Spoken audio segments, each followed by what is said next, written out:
എങ്ങനെയാണ് ഈ മേഖലയ്ക്ക് എത്തിപ്പെട്ടത്? സിനിമ എന്നത് ചെറുപ്പം മുതലുള്ള ആഗ്രഹമായിരുന്നു?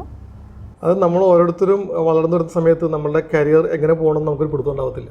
പ്രത്യേകിച്ച് ഈ ഒരു കാലഘട്ടത്തിൽ നമ്മളുടെ കുട്ടികൾക്ക് ഒരുപാട് സാഹചര്യങ്ങളുണ്ട്. കാരണം 8ാം ക്ലാസ് കഴിയുമ്പോൾ മുതലേ അവർക്കറിയാം അടുത്തത് എന്താ പഠിക്കേണ്ടത്, 10ലെന്ത് പഠിക്കണം, +1 എന്ത് പഠിക്കണം, അടുത്തലേക്ക് എന്ത് പോകണം. പക്ഷേ എൻ്റെയൊക്കെ പഠന സമയത്ത് അങ്ങനെ ഒരു കരിയർ ഗൈഡൻസ് നമുക്ക് കിട്ടുന്നുണ്ടായിരുന്നില്ല. അപ്പോൾ നമ്മൾ ഒന്നുകിൽ രക്ഷകർത്താക്കൾ പറയുന്നതോ അല്ലെങ്കിൽ കൂട്ടുകാർ പറയുന്നത് കേട്ടിട്ട് ആ ഒരു മേഖലയിൽ പഠിക്കാൻ വേണ്ടി പോകും. അങ്ങനെ ഞാൻ പോയത് ഹോട്ടൽ മാനേജ്മെൻറ്റ് പഠിക്കാനാണ്. ഞാൻ എറണാകുളം താജിലാണ് വർക്ക് ചെയ്തുകൊണ്ടിരുന്നത്. പക്ഷേ ആ സമയത്ത് താജിലൊക്കെ ഈവൻറ്റ് പരിപാടികൾ ഇന്നത്തെ പോലെ ഇല്ലെങ്കിൽ പോലും വലിയ വലിയ വെഡ്ഡിങ്സ് വരുമ്പോഴത്തേക്കും അതിൻ്റെ സ്റ്റേജൊക്കെ ഡെക്കറേറ്റ് ചെയ്യേണ്ടത് ഞാനാണ്. കാരണം കുറച്ചും കൂടി എനിക്ക് വരക്കാനും എന്തെങ്കിലും മേക്ക് ചെയ്യാനൊക്കെ ഉള്ള കഴിവുകളൊക്കെ ഉണ്ടായിരുന്നു. അപ്പോൾ പള്ളികളിലൊക്കെ അങ്ങനെ ചെയ്തുകൊണ്ടിരിക്കുമായിരുന്നു. അപ്പോൾ അങ്ങനെ കിട്ടിയ ഒരു ഇൻവോൾവ് ടാലൻറ്റ് ഉള്ളതുകൊണ്ട് അവിടെ അങ്ങനെ വർക്ക് ചെയ്യുന്ന സമയത്ത് അവിടെ എൻ്റെ കൂടെ വർക്ക് ചെയ്യുന്ന എൻ്റെ കൊളീഗ്സിൻ്റെ ബ്രദറിലോ ഫോട്ടോഗ്രാഫറാണ്. പുള്ളി അപ്പോൾ ഫാഷൻ ഫോട്ടോഗ്രാഫറാണ്. പുള്ളി ചെന്നൈയിൽ വർക്ക് ചെയ്തുകൊണ്ടിരിക്കുന്നു, രാജൻ പോൾ എന്ന പേര്. അപ്പോൾ അദ്ദേഹത്തിന് കൂടുതൽ വർക്കുകൾ എറണാകുളത്ത് കിട്ടിയപ്പോഴത്തേക്കും, അത് ഫാഷൻ ഫോട്ടോഗ്രാഫി തുടങ്ങുന്ന സമയമാണ് 91, 92, 93 ആ കാലഘട്ടങ്ങളിൽ. അപ്പോൾ പുള്ളി കൂടുതൽ വർക്ക് ചെയ്യാൻ വേണ്ടിയിട്ട് എറണാകുളത്ത് വരുന്നു. അങ്ങനെ വന്നപ്പോഴത്തേക്കാണ് ബൈജു എന്നാണ് എൻ്റെ പേര്. അവൻ മരിച്ചുപോയി. അവൻ പറഞ്ഞു, എടാ ചേട്ടൻ വരുന്നുണ്ട്, നിനക്ക് വേണമെങ്കിൽ ചേട്ടൻ വർക്ക് ചെയ്യാമെന്ന് പറഞ്ഞു. അങ്ങനെ ഞാൻ താജിൽ നിന്ന് റിസൈൻ ചെയ്തുകൊണ്ട് പുള്ളിയോടൊപ്പം ജോയിൻ ചെയ്തു. അങ്ങനെ ഒരു അഡ്വർടൈസിങ് ഫീൽഡിലാണ് ആദ്യമായിട്ട് ഞാൻ സെപ്പറേറ്റ് ജോലി ചെയ്യുന്നത്. അപ്പോൾ അവിടെ ഒരു ചെറിയൊരു മുറിക്കകത്ത്, ഒരു 10 അടി നീളവും 15 അടി വീതിയുമുള്ള ഒരു മുറിക്കകത്ത് നമ്മൾ എങ്ങനെ കലാസംവിധാനം ചെയ്യാമെന്ന് പഠിച്ചു തുടങ്ങി. കാരണം നമ്മൾ ഇപ്പോൾ ഒരു വീഡിയോയിലൂടെ പരസ്യങ്ങൾ കാണുമ്പോൾ അത് കണ്ടു മറന്നങ്ങോട്ട് പോകും, നമുക്ക് സസ്റ്റെയിൻ ചെയ്യത്തില്ല. പക്ഷേ ഒരു സ്റ്റിൽ ഫോട്ടോഗ്രാഫി ആണെങ്കിൽ അതിൽ ബുക്കിൽ അച്ചടിച്ച് വരുന്നതാണ്, എപ്പോൾ വേണമെങ്കിലും പ്രേക്ഷകന് കാണാം. അതിൻ്റെ മൈന്യൂട്ടായിട്ടുള്ള പ്രോബ്ലംസ് എല്ലാം കണ്ടുപിടിക്കുക. അപ്പോൾ അത് അത്രയും ക്വാളിറ്റിയോടും അല്ലെങ്കിൽ അത്രയും കൃത്യനിഷ്ഠയോടുകൂടി ആയിരിക്കും ആ സ്റ്റില്ല് ഫോട്ടോ എടുക്കുന്നത്. അന്നത്തെ കാലഘട്ടത്തിൽ ഫാഷൻ ഫോട്ടോഗ്രാഫി ചെയ്യുമ്പോഴത്തേക്കും ഒരു പ്രോപ്സ് എടുക്കാനോ അല്ലെങ്കിൽ ഒരു മെറ്റീരിയലൊക്കെ ഷൂട്ട് ചെയ്യാൻ ചിലപ്പോൾ ഒരു 1-2 ദിവസം എടുക്കുമായിരുന്നു. അപ്പോൾ അത്രയും ഇതിനോട് നമ്മൾ വർക്ക് ചെയ്തുകൊണ്ടിരിക്കുമ്പോഴത്തേക്കും അതിൻ്റെ കളർ ബാലൻസുകളും അതെങ്ങനെ അലൈൻ ചെയ്യണമെന്നെല്ലാം പഠിക്കാനുണ്ടായി. അങ്ങനെ പുള്ളപ്പ് നിന്നുകൊണ്ട് ഏകദേശം 97 വരെയും പുള്ളപ്പ് നിന്ന് ഞാൻ വർക്ക് ചെയ്തു. അവിടെ നിന്നുകൊണ്ട് തന്നെ കുറേ പരസ്യങ്ങൾ ചെയ്യാൻ സാധിച്ചു. 150 പരസ്യങ്ങൾ ചെയ്തു. പിന്നെ കുറച്ച് ടെലിപ്രൊഡക്ഷൻസുകൾ ചെയ്തു. അങ്ങനെയാണ് ഞാൻ ഈ ഒരു മീഡിയയിലോട്ട് കടന്നു വരുന്നത്. അങ്ങനെ ഒരു 99 ആയപ്പോഴത്തേക്കും എറണാകുളത്ത് ഒരു ഹോളിവുഡിൽ നിന്നൊരു ടീമുകൾ വന്നു ഒരു സിനിമ ചെയ്യാനായിട്ട്. അപ്പോഴൊന്നും എനിക്ക് സിനിമയിലോട്ട് എത്താൻ പറ്റുമെന്ന് നമുക്കൊന്നും ചിന്തയില്ല. നമ്മളിങ്ങനെ സിനിമ കാണാൻ പോകുന്നുണ്ട്, സിനിമയിൽ എത്താൻ പറ്റില്ല എന്നുള്ള ചിന്തയിലാണ് നിൽക്കുന്നത്. ഇന്നത്തെ പോലെ അത്രയും എന്താ പറയുക, എല്ലായിടത്തും വ്യാപിച്ചിട്ടില്ല സിനിമകൾ. അപ്പോൾ എൻ്റെ ഒരു ഫ്രണ്ട് ലിയോ തദേവസിൻ്റെ പേര്, പുള്ളി ഇപ്പോൾ ഡയറക്ടറാണ്. അദ്ദേഹം പറഞ്ഞു, എടാ അങ്ങനെ ഒരു ഗ്രൂപ്പ് വന്നിട്ടുണ്ട്, നീ നിൻ്റെ ബയോഡാറ്റ കൊണ്ടേ കൊടുത്തു നോക്ക്, അവർക്ക് ഇഷ്ടപ്പെടണമെങ്കിൽ കയറാമെന്ന് പറഞ്ഞു. അങ്ങനെ ഞാൻ ഫോർട്ട് കൊച്ചിയിലാണ് അവരുടെ സ്ഥലം. ഫോർട്ട് കൊച്ചി ചെല്ലുന്നു, എൻ്റെ ബയോഡാറ്റ കൊടുക്കുന്നു. ബയോഡാറ്റ കൊടുത്തു കഴിഞ്ഞപ്പോഴത്തേക്കും അവർ പറഞ്ഞു, ബയോഡാറ്റ കണ്ടുകൊണ്ട് ഇഷ്ടപ്പെട്ടു, ഓൾറെഡി ഞങ്ങൾ ക്രൂവിനൊക്കെ എടുത്തു കഴിഞ്ഞു, ഞങ്ങളുടെ ക്രൂസെല്ലാം പുറത്തുനിന്ന് വരുന്നത്, നിങ്ങൾക്ക് കാര്യം ചെയ്യാം, ഞങ്ങൾ വിളിക്കാം എന്ന് പറഞ്ഞിട്ട് ഞാൻ വീട്ടിലേക്ക് പോന്നു. ആക്ച്വലി അന്ന് വീട്ടിലേക്ക് യാത്ര ചെയ്യുന്ന സമയത്ത് ഞാൻ ബസ്സിലിരുന്ന് ചുമ്മാ പ്രാർത്ഥിച്ചു, ദൈവമേ ഇവരുടെ ഭക്ഷണം കഴിക്കാൻ അങ്ങ് സാധിക്കണമെങ്കിൽ അനുവദിക്കണേന്ന്. അങ്ങനെ ജസ്റ്റ് അതേ പ്രാർത്ഥിച്ചുള്ളൂ. വീട്ടിലെത്തിയപ്പോഴത്തേക്കും എൻ്റെ മദർ പറഞ്ഞു, എടാ നിനക്കൊരു ഫോൺ കോൾ വന്നിട്ടുണ്ട്, ഫോർട്ട് കൊച്ചിയിൽ നിന്നാണ് എന്ന് പറഞ്ഞു. ഞാൻ തിരിച്ച് വിളിച്ചപ്പോഴത്തേക്കും അവർ പറഞ്ഞു, നിങ്ങളുടെ ബയോഡാറ്റ കൊണ്ട് ഇഷ്ടപ്പെട്ടു, നിങ്ങൾക്ക് നാളെ ജോയിൻ ചെയ്യാമെന്ന് പറഞ്ഞു. അങ്ങനെ ഫോർട്ട് കൊച്ചി ചെല്ലുന്നു. അവിടെ വെച്ചിട്ട് ഈ ടീമിനെ കാണുന്നു. അങ്ങനെ ആദ്യമായിട്ട് ഞാൻ സിനിമയിലോട്ട് ജോയിൻ ചെയ്യുന്നത് ഇസ്മയിൽ മർച്ചൻ്റ് ജെയിംസ് എവറി പ്രൊഡക്ഷൻ്റെ ബാനറിൽ കോട്ടൺ മേരി എന്ന് പറഞ്ഞ സിനിമയിലാണ്. ഒരു ഹോളിവുഡ് ഫിലിമായിരുന്നു. പിന്നീട് അവരുടെ തന്നെ സിനിമയായിട്ടുള്ള ഒരു മിസ്റ്റിക് മെഷറിന് വേണ്ടിയിട്ട് അവരോടൊപ്പം ഞാൻ വെസ്റ്റ് ഇൻഡീസിലും ലണ്ടനിലും പോയി വർക്ക് ചെയ്തു.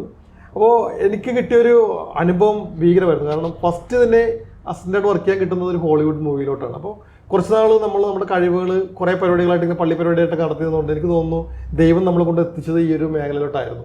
പിന്നീട് ഞാൻ മലയാള സിനിമയിലോട്ട് വരുന്നത് ഒളിമ്പ്യൻ അന്തോണി ആദം എന്ന് പറയുന്ന സിനിമയിലാണ് അസിസ്റ്റൻ്റായിട്ട് വർക്ക് ചെയ്യുന്നത്. രണ്ടാം ഭാവം എന്ന് പറയുന്ന സിനിമയിലും വർക്ക് ചെയ്തു. 2 സിനിമകളും എൻ്റെ കരിയറിനെ മുന്നോട്ട് കൊണ്ടുപോകാൻ വളരെ സഹായിച്ച സാധനമാണ്. കാരണം ഈ ഒളിമ്പ്യൻ അന്തോണി ആദം എന്ന് പറഞ്ഞാൽ അന്നത്തെ കാലഘട്ടത്തിൽ ഒരു 4.5 കോടിയോളം വന്ന സിനിമയാണ്. അന്ന് ഭയങ്കര ബഡ്ജറ്റായിരുന്നു. 99, 2000 ആയിരുന്നു എനിക്ക് തോന്നുന്നു. അപ്പോൾ ആ സിനിമയിൽ എങ്ങനെ പൈസ ഉണ്ടെങ്കിൽ എങ്ങനെ സെറ്റ് ഇടാമെന്ന് പഠിച്ചത് ആ സിനിമയിലൂടെ. രണ്ടാമത്തെ സിനിമ രണ്ടാം ഭാവമായിരുന്നു. അത് 1 വർഷം കൊണ്ട് ആ സിനിമ പൂർത്തിയായത്. വലിയ ബഡ്ജറ്റൊന്നും ഉണ്ടായിരുന്നില്ല. അപ്പോൾ കുറച്ച് പൈസ കിട്ടിയാൽ ഷൂട്ട് ചെയ്യും, അത് നിർത്തി വെക്കും, അങ്ങനെയായിരുന്നു. ആ സിനിമയിലൂടെ പൈസ ഇല്ലാണ്ട് എങ്ങനെ ഷൂട്ട് ചെയ്യാം എന്നുള്ളത് പഠിക്കാൻ പറ്റും. അങ്ങനെ രണ്ട് എൻ്റെ കരിയറിനെ ഇവരോട് സഹായിച്ചിട്ടുള്ള സിനിമയാണ്. ഇതിനിടയിൽ ദേവദൂതൻ എന്ന സിനിമയിൽ അതിൻ്റെ ആ ബെൽസിൻ്റെ അടിയിലൊക്കെ ഞാൻ ഇരിപ്പുണ്ട് അതിനുള്ളിലൊക്കെ. അപ്പോൾ അന്ന് അസിസ്റ്റൻ്റ് എടുക്കുന്നതുകൊണ്ട് അതിൻ്റെ വർക്കുകളും എന്താ പറയുക സ്കെൽട്ടൻ്റെ വർക്കുകളൊക്കെ ചെയ്യാൻ സാധിച്ചു. അങ്ങനെ ആ സിനിമ വർക്ക് ചെയ്തു. പക്ഷേ ഫുൾ സ്ട്രിങ് ആയിട്ടുണ്ടായിരുന്നില്ല. പക്ഷേ പിന്നീട് എനിക്ക് തോന്നുന്നു 3ാമത് ഞാൻ വർക്ക് ചെയ്യുന്ന സിനിമ എൻ്റെ ഇൻഡിപെൻഡൻ്റ് വർക്ക് ചെയ്യുന്ന സിനിമയാണ്.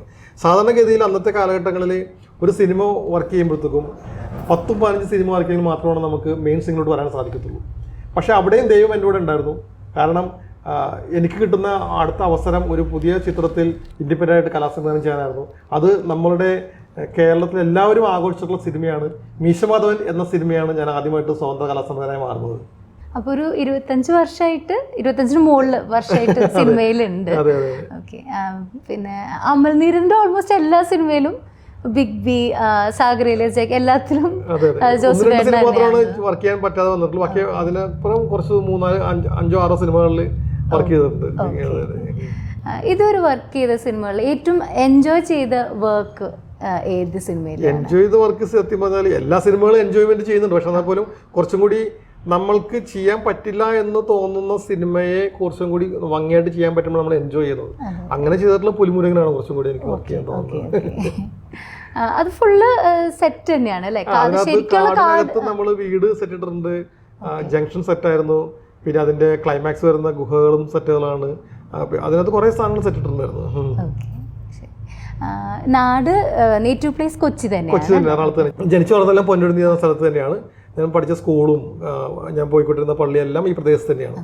ഇപ്പോൾ ജീവിക്കുന്നതും ഏകദേശം ഇതിനടുത്തുള്ള പ്രദേശത്ത് തന്നെയാണ്. എൻ്റെ ഓഫീസ് ഞാൻ ജനിച്ചു വളർന്ന സ്കൂളിൻ്റെയും ഞാൻ പോയിക്കൊണ്ടിരുന്ന പള്ളിയുടെ മാതൃക്കയിലാണ് എൻ്റെ ഇപ്പോഴത്തെ ഓഫീസുള്ളത്.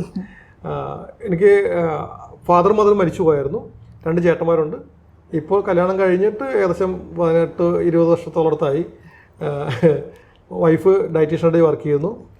മക്കള് മോൻ ഒരു ആനിമേഷൻ ഡിസൈൻ പഠിക്കാൻ വേണ്ടിയിട്ട് ഇപ്പോൾ ഇൻഡോറിലാണ്. മകള് PG ചെയ്യുന്നു സൈക്കോളജിയിൽ. അത്ര. ഇനി വരുന്ന അപ്കമിങ് പ്രൊജക്ട്സ് ഏതൊക്കെയാണ്? ഇനി വരാൻ പോകുന്ന പ്രൊജക്ട്സ് എന്ന് വെച്ചാൽ അടുത്തന്നെ തുടങ്ങാം. ഇപ്പോൾ അതിന്റെ പ്രീ പ്രൊഡക്ഷൻ നടന്നുകൊണ്ടിരിക്കുകയാണ്. ഒരു മൾട്ടി സ്റ്റാർ ചിത്രമാണ്, ജനങ്ങളെല്ലാം പ്രതീക്ഷിച്ചുകൊണ്ടിരിക്കുന്ന സിനിമയാണ്.